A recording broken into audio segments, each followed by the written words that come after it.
Praise the Lord. ക്രിസ്തുവിൽ പ്രിയ സഹോദരങ്ങളെ, ഈ പുതിയ ദിവസത്തിനായി സ്വർഗത്തിലെ ദൈവം നമുക്ക് ദാനമായി നൽകിയ ഈ നല്ല ദിവസത്തിനായി നമുക്ക് ദൈവത്തിന് നന്ദി പറയാം. സ്നേഹവാനായ സ്വർഗീയ പിതാവ്, കൃപയും കരുണയും മനസ്സലിവും ദയവുള്ള ദൈവം, തൻ്റെ സമാധാനവും സന്തോഷവും നിലനിൽക്കുന്ന നിത്യജീവനും ധാരാളമായി നമ്മുടെ മേൽ ഓരോ ദിവസം പകരുന്ന ദൈവം തൻ്റെ കൃപയാൽ നമുക്കൊരു പുതിയ ദിവസം കൂടി ദാനമായി നൽകി.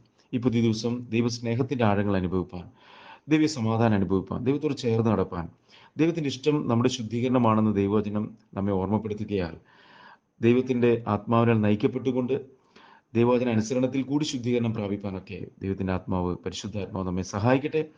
ദൈവത്തിൻ്റെ പരിശുദ്ധാത്മാവ് നമ്മെ സകല സത്യത്തിലും വഴി നടത്തുന്നത്, വരുവാനുള്ള കാര്യങ്ങൾ അറിയിച്ചു തരുന്നത്, യേശുവിനെ മഹത്വപ്പെടുന്ന ഒരു ജീവിതം ജീവിക്കാനായിട്ട് നമ്മെ സഹായിക്കുന്നതൊക്കെ ദൈവത്തിൻ്റെ പരിശുദ്ധാത്മാവാണ്. അതുകൊണ്ട് നമ്മുടെ ഇഷ്ടങ്ങളിൽ ജീവിക്കാനല്ല, ദൈവേഷ്ടം ചെയ്യുവാനായിട്ട്, ജീവരക്ഷ പ്രാപിപ്പാനായിട്ട് ദൈവം നമ്മെ സഹായിക്കട്ടെ. ഇന്നത്തെ ചിന്തയ്ക്കായിട്ട് യോഹന്നാൻ എഴുതിയ സുവിശേഷം അതിൻ്റെ 7-ാം അധ്യായം 39-ാം വാക്യവും, അപ്പോസ്തല പ്രവൃത്തികൾ 5:32, അതുപോലെ തെസ്സലോനിക്കർക്ക് എഴുതിയ 1-ാം ലേഖനം 5:19, 3 വാക്യങ്ങളാണ്.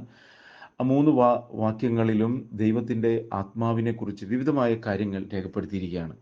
കാരണം നാം ഈ ഭൂമിയിൽ ജനിച്ചു വളരുമ്പോൾ നമ്മളാരും വിചാരിച്ചിട്ടല്ല ഈ ഭൂമിയിൽ ജനിച്ചത്. നമ്മുടെ ജനനത്തിൽ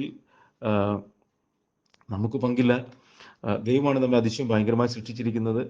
ദൈവം തീരുമാനിച്ച മാതാപിതാക്കളിൽ നിന്നും, ദൈവം ഉദ്ദേശിച്ച ഒരു ശരീര ആകൃതിയിൽ, ദൈവം ഉദ്ദേശിച്ച സ്ഥലത്ത്, ദൈവം നിശ്ചയിച്ചതുപോലെ നാം ജനിച്ചു.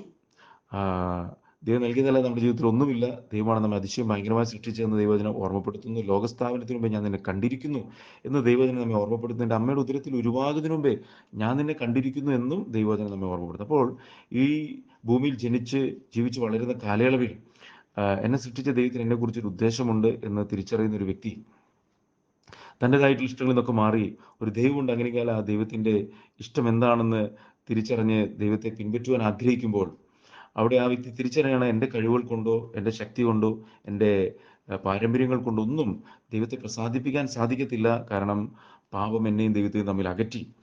എന്നെയും ദൈവത്തെയും തമ്മിൽ അകറ്റിയ പാപത്തിൽ നിന്നും എന്നെ വിടുവിക്കുവാനും, ദൈവത്തോട് എന്നെ നിരപ്പിക്കുവാനും, ദൈവമായിട്ട് എന്നെ സമാധാനത്തിലാക്കുവാനും, സ്വർഗത്തിലെ ദൈവം തന്നെ മനുഷ്യനായ ഭൂമിയിൽ വന്ന് പാപത്തിൻ്റെ ശിക്ഷയെല്ലാം ഏറ്റെടുത്ത് എനിക്ക് പകരം കാൽവരി ക്രൂശിൽ മരിച്ച ആ സ്നേഹത്തെ തിരിച്ചറിയുമ്പോൾ, യേശുക്രിസ്തു ചെയ്ത ആ കാൽവരി ക്രൂശിലെ യാഗത്തിൽ വിശ്വസിക്കുമ്പോൾ, അവിടെയാണ് ദൈവം ആ വ്യക്തിയുടെ പാപത്തെ ക്ഷമിച്ച് ദൈവമായിട്ട് നിരപ്പിച്ച് ദൈവത്തിൻ്റെ വലിയ പദ്ധതിക്ക് വേണ്ടിയിട്ട് ആ വ്യക്തിയെ ഒരുക്കുന്നത്. അപ്പോൾ ഇത്തരത്തിൽ ഒരുക്കുവാൻ വേണ്ടി, അല്ലെങ്കിൽ ദൈവഹിതം ചെയ്യുവാൻ വേണ്ടി നഷ്ടപ്പെട്ടു പോയ ദൈവ തേജസ്സിനെ, അഥവാ നഷ്ടപ്പെട്ടു പോയ ആത്മാവിനെ ദൈവം നമ്മിലേക്ക് പകരം തരുന്നു.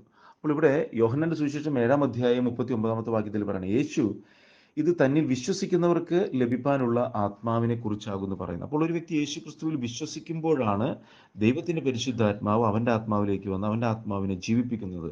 ഇതിനെ ദൈവവചനം വീണ്ടും ജനനമെന്ന് പറയുന്നത്. സദൃശവാക്യത്തിൽ ഇങ്ങനെ പറയുന്നു, മനുഷ്യരുടെ ആത്മാവ് യഹോവയുടെ ദീപമാണ്. സങ്കീർത്തനം 18:28 പറയുന്നു, ഞാൻ അവരുടെ ദീപത്തെ കത്തിക്കും. ദൈവമേ എൻ്റെ അന്ധകാരത്തെ പ്രകാശമാക്കണമേ എന്നൊക്കെ സങ്കീർത്തനക്കാരൻ പറയും, നമുക്ക് കാണാനായിട്ട് സാധിക്കും. അപ്പോൾ ദൈവത്തിൻ്റെ ആത്മാവിനൊരു ദീപമായിട്ട് നമുക്ക് മനസ്സിലാകുവാനായിട്ട് അവിടെ പറഞ്ഞിരിക്കുകയാണ്. ഒരു ദീപം, കെട്ടിരിക്കുന്ന ഒരു ദീപത്തിലേക്ക് അത് പ്രകാശിപ്പിക്കുന്നത് പോലെ ദൈവത്തിൻ്റെ പരിശുദ്ധാത്മാവ് നഷ്ടപ്പെട്ടു പോയ നമ്മുടെ, അല്ലെങ്കിൽ മരിച്ചുപോയ, അല്ലെങ്കിൽ പാപത്താൽ നഷ്ടപ്പെട്ടു പോയ മനുഷ്യൻ്റെ ആത്മാവിലേക്ക് ദൈവത്തിൻ്റെ ആത്മാവ് എന്നവനെ ജീവിപ്പിക്കുന്ന ഒരു വലിയ ദൈവപ്രവൃത്തി ദൈവം നമ്മളിൽ ഓരോരുത്തരിലും ചെയ്തെടുക്കുകയാണ് ചെയ്യുന്നത്. ഇതിനെ വീണ്ടും ജനനമെന്ന് ദൈവവചനം ഓർമ്മപ്പെടുത്തുമ്പോൾ ഇവിടെ പറയുന്ന കാര്യം, യേശു ഇത് തന്നിൽ വിശ്വസിക്കുന്നവർക്ക് ലഭിക്കാനുള്ള ആത്മാവിനെ കുറിച്ചാകുന്നു പറയുന്നത്. അപ്പോൾ ഒരു വ്യക്തി യേശു ക്രിസ്തുവിൽ വിശ്വസിക്കുമ്പോൾ ദൈവത്തിൻ്റെ ആത്മാവിനെ ദൈവം അവനിലേക്ക്, ആ വ്യക്തിയിലേക്ക് പകരുകയാണ് ചെയ്യുന്നത്. തുടർന്ന് പറയാണ്, എന്തിനു വേണ്ടിയിട്ടാണ് ദൈവം തൻ്റെ പരിശുദ്ധാത്മാവിനെ അവനിലേക്ക് പകരുന്നത് എന്ന് അപ്പോസ്തല പ്രവൃത്തികൾ പറയും. ദൈവം തന്നെ അനുസരിക്കുന്നവർക്ക് നൽകിയ പരിശുദ്ധാത്മാവും സാക്ഷികളാകുന്നു. അപ്പോൾ യേശുക്രിസ്തുവിലുള്ള വിശ്വാസം ഒരു വ്യക്തിയിൽ അനുസരണത്തിലാണ് ഉണ്ടാകുന്നതെങ്കിൽ, അനുസരിക്കുന്നവർക്ക് ദൈവത്തിൻ്റെ പരിശുദ്ധാത്മാവിനെ നൽകുന്നത് ദൈവവചന അനുസരണത്തിൽ കൂടി തുടർമാനമായിട്ട് ഓരോ ദിവസം ജീവിക്കാൻ വേണ്ടിയിട്ടാണ്. ദൈവത്തിൻ്റെ പരിശുദ്ധാത്മാവിന് ഒരു വ്യക്തിക്ക് നൽകുന്നത് ദൈവവചനം അനുസരിക്കുവാനും, ദൈവത്തിന് ഇഷ്ടം ചെയ്യുവാനും, നിലനിൽക്കുന്ന നിത്യതയിലാക്കി ജീവിക്കുവാനും, പാപ സ്വഭാവങ്ങളെ വിട്ട് തിരിയുവാനും ഉയരത്തിലുള്ളത് മനസ്സിലാക്കി അതിനൊത്തോളം ജീവിതത്തെ ക്രമപ്പെടുത്തുവാനും ദൈവം ഉദ്ദേശിക്കുന്നത് പോലെ നാം ആയിത്തീരുവാൻ വേണ്ടിയാണ് ദൈവം അനുസരിക്കുന്നവർക്ക് പരിശുദ്ധാത്മാവിനെ നൽകുന്നത്. അപ്പോൾ അനുസരിക്കുവാൻ വേണ്ടി പരിശുദ്ധാത്മാവിനെ നൽകിയിട്ട് ആ വ്യക്തി അല്ലെങ്കിൽ ഒരു വ്യക്തി തുടർമാനമായിട്ട് അനുസരണക്കേട് കാണിച്ചാൽ അല്ലെങ്കിൽ ദൈവവചനത്തെ ലംഘിച്ചാൽ സ്വയത്തിൻ്റെ ഇഷ്ടത്തിൽ നടക്കുവാൻ തുടങ്ങിയാൽ തെസ്സലോനിക്കർക്ക് എഴുതിയ ലേഖനം 5:19 പറയാണ് ആത്മാവിനെ കെടുക്കരുത്. അപ്പോൾ കത്തിച്ച ദീപത്തെ കെടുത്തിക്കളയുവാനും ആ വ്യക്തിക്ക് സാധിക്കും എന്നുള്ള കാര്യം ദൈവത്തിന് പരിശുദ്ധാത്മ നമ്മെ ഓർമ്മപ്പെടുത്തുകയാണ്. അപ്പോൾ പ്രിയമുള്ളവരെ, നാം മനസ്സിലാക്കേണ്ട ഒരു കാര്യം എന്ന് പറയുന്നത്, നാം യേശുക്രിസ്തുവിൽ വിശ്വസിക്കുവാനായിട്ട് ദൈവം ഭാഗ്യം നൽകിയപ്പോൾ ദൈവം തൻ്റെ പരിശുദ്ധാത്മാവിനെ നമുക്ക് നൽകുകയാണ്. ആ പേരിൽ തന്നെയുണ്ട് പരിശുദ്ധ ആത്മാവ്. അപ്പോൾ വിശുദ്ധിയിൽ ഭയങ്കരനായ ദൈവത്തെ അറിയുവാനും ദൈവത്തോട് ചേർന്ന് നടപ്പാനും ദൈവത്തിൻ്റെ ഹിതം നമ്മിൽ നിറവേറ്റുവാനും ദൈവം വിശുദ്ധിയുടെ ആത്മാവിനെ, പരിശുദ്ധാത്മാവിനെ നമുക്ക് നൽകുകയാണ് ചെയ്യുന്നത്. പരിശുദ്ധാത്മാവ് ഒരു കാര്യസ്ഥനെ പോലെ നമ്മളിലേക്ക് വന്ന് നമ്മെ സകല സത്യത്തിലും വഴി നടത്തും. ദൈവവചനം അനുസരിപ്പാൻ നമ്മെ സഹായിക്കും. ആദാമി പാപപ്രകൃതത്താൽ നമ്മിൽ വന്നിരിക്കുന്ന മലിനതകളെ നീക്കിക്കളയാൻ നമ്മെ സഹായിക്കും. ദൈവവചനം രാപ്പകൽ ധ്യാനിപ്പാൻ നമ്മെ സഹായിക്കും. എല്ലാവരോടും സമാധാനം ആചരിച്ച് ശുദ്ധീകരണം പ്രാപിപ്പാൻ ഉള്ള ഉത്സാഹം നമ്മളിൽ നൽകും. നന്മയാൽ തിന്മയെ ജയിക്കുവാനായിട്ട് നമ്മെ സഹായിക്കും. ഉയരത്തിലുള്ളത് കണ്ടുകൊണ്ട് അതിന് വിരുദ്ധമായി എന്താണ് നമ്മളിൽ ഉള്ളതെന്ന് നമ്മെ മനസ്സിലാക്കി അതിനെ ഏറ്റുപറഞ്ഞ് ഉപേക്ഷിക്കുവാനും ദൈവകൃപയിൽ ആശ്രയിപ്പാനും നമ്മെ സഹായിക്കുന്നതൊക്കെ പരിശുദ്ധാത്മാവാണ്. അതുകൊണ്ട് പരിശുദ്ധാത്മാവിനാൽ അല്ലാതെ യേശു കർത്താവെന്ന് പറയുവാൻ ആർക്കും സാധിക്കത്തില്ല. കാരണം ദൈവവചന അനുസരണത്തിൽ ഒരു വ്യക്തി കയറി വരുന്നത് ദൈവത്തിൻ്റെ പരിശുദ്ധാത്മാവിനാലാണ്. അതുകൊണ്ട് തന്നെ ദൈവവചനം നമ്മെ ഓർമ്മപ്പെടുത്തിയൊരു കാര്യമുണ്ട്, ദൈവത്തിൻ്റെ പരിശുദ്ധാത്മാവിനല്ലാതെ യേശു കർത്താവ് എന്ന് പറയാൻ ആർക്കും സാധിക്കില്ല. എന്ന് പറഞ്ഞാൽ ദൈവത്തിൻ്റെ കർത്തൃത്വത്തിന് വിധേയപ്പെട്ട് ദൈവവചന അനുസരണത്തിൽ കൂടി ഒരു വ്യക്തിക്ക് ഓരോ ദിവസവും ജീവിച്ച് ദൈവം വെച്ചിരിക്കുന്ന തേജസ് പ്രാപിക്കണമെങ്കിൽ പരിശുദ്ധാത്മാവിൻ്റെ സഹായത്താൽ അല്ലാതെ സാധിക്കത്തില്ല.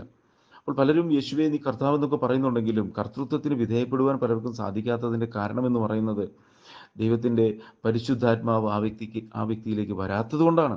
കാരണം ഒരു യഥാർത്ഥ വീണ്ടും ജനനം ഒരു വ്യക്തിയുടെ അകത്തുണ്ടാകണമെങ്കിൽ ആ വ്യക്തിയുടെ ഹൃദയത്തിൽ ദൈവത്തിൻ്റെ വചനത്തെ അനുസരിപ്പാൻ, ഇനി ശിഷ്ടജീവിതം ദൈവവചനം അനുസരിച്ച് മാത്രമേ ഞാൻ ജീവിക്കത്തുള്ളൂ എന്നുള്ളൊരു ആഗ്രഹം ആ വ്യക്തിയുടെ ഹൃദയത്തിലുണ്ടാകണം.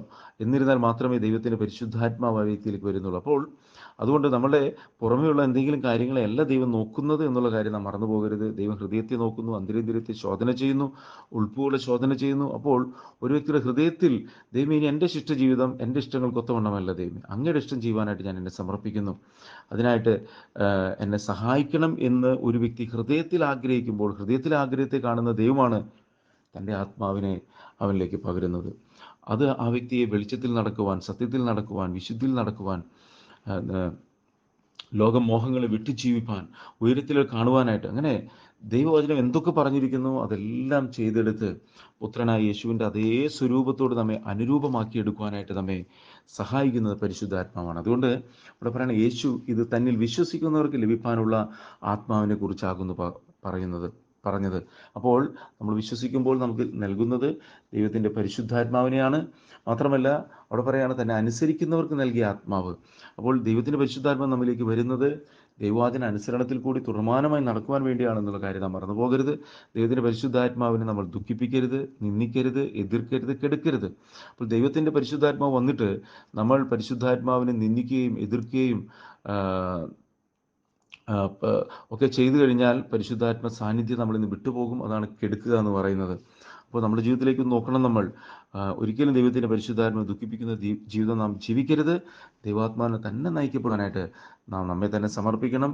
വെളിപ്പാട് പുസ്തകത്തിൽ എഴുതിയിരിക്കുന്ന സഭകൾക്കുള്ള ദൂതിൽ ഒരു സഭയോട് പറയുന്നത്, ഞാൻ ഹൃദയത്തിൻ്റെ വാതിലിൽ നിന്ന് വെട്ടുന്നു എന്നാണ്.